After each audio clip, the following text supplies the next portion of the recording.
Hello everybody, this is Niklas Huschenbeet and this is a game analysis of the game Rapport against the current world champion Magnus Carlsen from the YKC Super Tournament 2017. So YKC taking place in the Netherlands right now. This tournament has been running for ages already. It's one of the oldest super tournaments, you could say. It's featuring 14 top players, and of course, first on the list is Magnus Carlsen, but also a number of other high caliber players.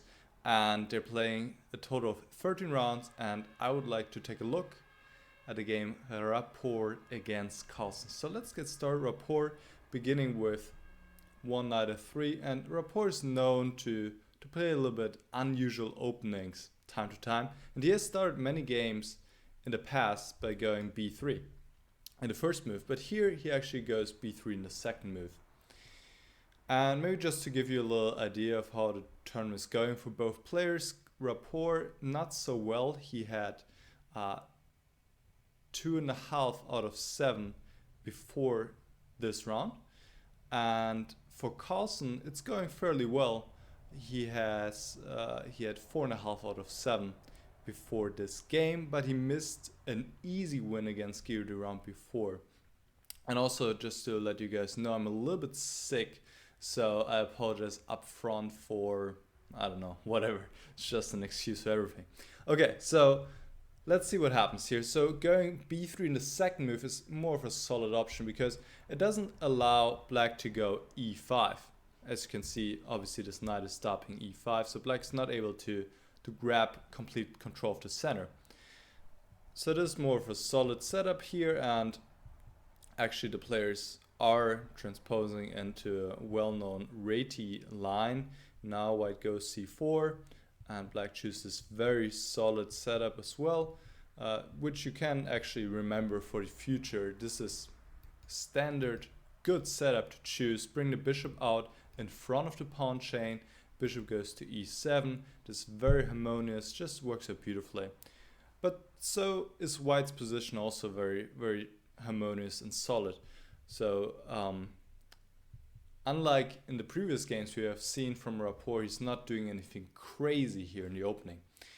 Now a3 was played, a5 to stop b4 from happening, to stop white from expanding on the queen side, and white plays queen b1 here, preparing the b4 push, which we'll actually see in a moment. Bishop h7, just a useful move to not run into any e4 moves at some point, which you could also argue queen b1 is also keeping an eye on e4, so kind of a multi-purpose move.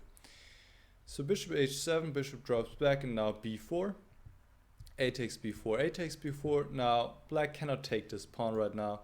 Very simple, just bishop takes f6, and the bishop is dropping on b4 next move. And here Carlsen played queen b6, and what actually happened, what we'll see in a moment, the position simplified, but not really in black's favor necessarily. So I think a very natural move would have been, an arguably better move would have been to go queen c7. And well, the point is, for one, of course, you're connecting the rooks, which is usually a good thing to do, and also you're preparing e5. So let's say if white now plays bishop c3 like he does in the game, now black can go e5, and you have the idea of going e4, you have the idea of going d4, and just seems to keep more play in the position and seems to give also black better chances. I mean, overall the position remains equal, but there's more potential to do something. So after queen b6, Rapport plays bishop c3, just protecting this pawn. And now Carlsen took on a1, and it looked like this was his whole idea already when he played queen b6, because otherwise the queen is not really that well placed. And now he took on b4.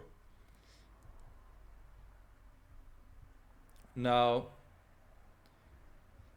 bishop takes b4, queen takes b4, and rook b1.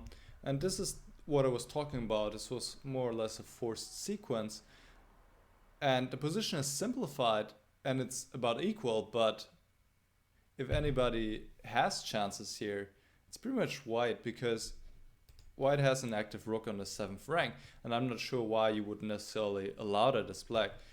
I mean, just if you compare the activity of the rooks here, then it's obvious that white is having an edge here. Even though the rook is not doing that much on the 7th rank, it is still more active than the black rook on f8.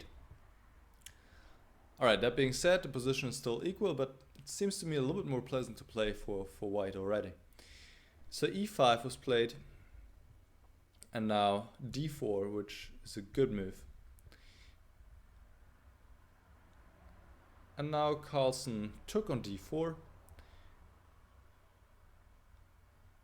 If e4, then white could play the knight to e5, which would be unpleasant because black cannot take because of this fork. And this knight is unpleasant. So e takes d4, knight takes d4, another pair of pawns come off the board, c5, knight 4 b3. Here black could take on c4, but what Carlsen did is also fine, it looks fine. d4, grabbing some more space. But still, white is having this active rook on b7. That makes quite a difference. Now bishop h3, which is a good move, putting on some more pressure here on the black pieces. And here Carlsen made a mistake. He went d3, which is interesting because, well, if white doesn't take like he did, then black gets this far advanced pawn, but it seems the picture, or what you see at first sight, is kind of fooling you, because first it looks good, but at second sight you notice, well, I just, all my other pieces are not well placed. So instead of going d3 here, black should have just exchanged rooks, rook b8, rook takes b8, queen takes, and what we'll see as a difference to the game, if white now plays queen a6, black has this resource available, bishop c2, attacking knight on b3, and this knight is kind of a little bit loose. And it's different with the pawn on d3, because then obviously black doesn't have this move bishop c2 available. Also here another move queen a5 possible to attack c5, but black can just go queen e5, protect the pawn on c5, attack the pawn on e2, and we see another advantage here of having these pawns on d4 and e2 still, because in the game, again, it's a different situation where the pawn is on d3 and the white pawn is on e3. So rook b8 was the way to go, and people have argued, well, Carlsen, as the tournament situation was and also the individual matchup, he was a clear favorite in this game, so he wanted to maybe pull a win with the black pieces, and you could argue he was trying too hard. Who knows? Who knows? But after d3, e3, now black's position is already unpleasant. Still, there are ways to defend here. You should probably still go rook b8. I mean, there's also this move g5, which the computer is recommending, but I find this hard to believe. Probably rook b8, just to exchange this active rook of white. But now rook takes b8, queen takes b8, and now this move queen a6, and white is just very active. And yes, you have this trump of the pawn on d3, but it's controlled sufficiently by the white pieces, and it's difficult for black to do anything. This bishop is kind of biting on this pawn. The knight on d7 needs to keep this pawn on c5 protected, the knight on f6 needs to keep this knight protected, and yes, I am drawing a lot of errors here. So there are a lot of dependencies, and this pawn can also be a weakness, so can be this pawn on c5. So this is also a clear advantage for white, and certainly not an easy game. But in the game, it went downhill for black pretty quickly. He played knight e5, now bishop g2, which is a good move, just taking control of this square on e4, not allowing black to alleviate any pressure by exchanging pieces, and just preparing to move forward these pawns, because here nothing is happening. This is just beautiful how these knights are protecting everything. And also take notice that white is controlling the only two open files in the position, the A and the B file. So really difficult for black to come up with any kind of counterplay. Now, Carlsen played rook c8, which is another inaccuracy. He should go back knight e d7. I mean, if that's the best move you have, you know you're in trouble if you have to retreat here. And now queen a7, white can slowly improve his position. Rook d8, for example, let's say rook c7, going after this pawn, and the position might as well be already close to winning, because once again, no counterplay for black, and white is going to pick up this pawn eventually. Of course, has to be careful, but this is just a great position for white being so active and having everything under control. Now rook c8 played, now f4, and well, maybe knight g6, but this is it's just horrible in every way. e4, queen a7. Notice how the knights are just controlling everything here. So Carlsen played knight eg4, but now still e4. I mean, this knight looks active, but nothing happening here because the knight is controlling the d4 square. This knight can also be pushed away if it needs to be, but right now it still has the square available. But now, of course, there's the threat of e5. And Carlsen actually decided to sacrifice a piece here, but it just doesn't work. But also there's a lack of good options here. Queen e6 maybe still the best move. And now queen a7, where I can still just improve. Knight e3, rook e7, queen c6, now just bishop f3. And what to do here for black? Like I said, everything under control. Just perfectly under control. Rook a8, let's say, then queen c7. White can even trade queens, because even then he keeps the more active pieces and black still has all these weaknesses and no counterplay. Just nothing here.